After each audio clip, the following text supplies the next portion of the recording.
ಇದೆಯಪ್ಪ ಅಂದರೆ ಮುಂದಿನ ದಿನಗಳಲ್ಲಿ ಈ ಒಂದು ಉತ್ತರದ ವಿಷಯದಲ್ಲಿ ಗಮನಿಸಬೇಕಾಯಿತು.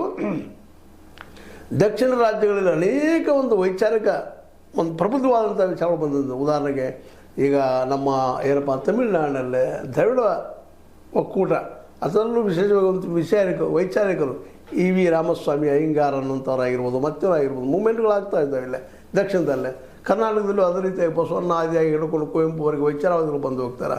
ಮತ್ತಿನ್ನು ಕೇರಳದಂತೆ ನಾವು ಹೇಳೋ ಅವಶ್ಯಕತೆಯೇ ಇಲ್ಲ. ಪೂರ್ತಿಯಾಗಿ ಇಲ್ಲೇ ನಮ್ಮ ನಾರಾಯಣ ಗುರು ಆಗಿರ್ಬೋದು, ಇನ್ನುಳಿದವರಾಗಿರ್ಬೋದು, ಇವರೆಲ್ಲರೂ ಒಂದು ಹೊಸ ವ್ಯವಸ್ಥೆ ಕಟ್ಟುಕೊಂಡು ಹೋರಾಟ ಮಾಡಿದಂಥವ್ರು ಇದ್ದಾರೆ. ಹೀಗಾಗಿ ದಕ್ಷಿಣಕ್ಕಿಂತಲೂ ಉತ್ತರದ ಭಾವನಾಜೀವಿಗಳು ಹೆಚ್ಚು, ಒಂದು ಸಾಂಪ್ರದಾಯವಾದಗಳು ಹೆಚ್ಚು ವಿಶ್ವಾಸ ಇಟ್ಟಂಥವ್ರು ಅವರನ್ನೆಲ್ಲ ಇವತ್ತು ಯಾವುದೋ ಒಂದು ಮೂಡಿಯಲ್ಲಿ ಹಿಂದುತ್ವ ನೆಲೆಗಟ್ಟಿನಲ್ಲಿ ಅವ್ರನ್ನ ಆಳ್ತಾ, ಅವರಿಂದ ಮತ ಪಡೀತಾ, ಅದರಿಂದ ಏನೇನು ಮಾಡ್ತಾ ಹೊರಟಿದ್ದಾರೆ ಈ ನಮ್ಮ ಕೇಂದ್ರ ಸರ್ಕಾರದ ಮೋದಿಯವರು.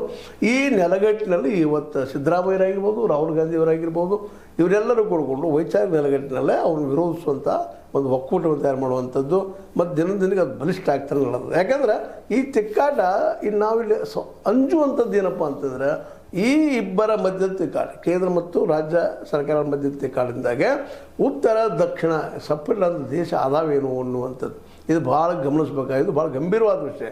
ಯಾಕಂದರೆ ಇಲ್ಲಿ ಭಾಷಾ ನೆಲಗಟ್ಟಿನಲ್ಲಿಲ್ಲ, ಇಲ್ಲಿ ಧರ್ಮದ ನೆಲಗಟ್ಟಿನಲ್ಲಿಲ್ಲ, ಇನ್ನು ಮತ್ತೊಂದು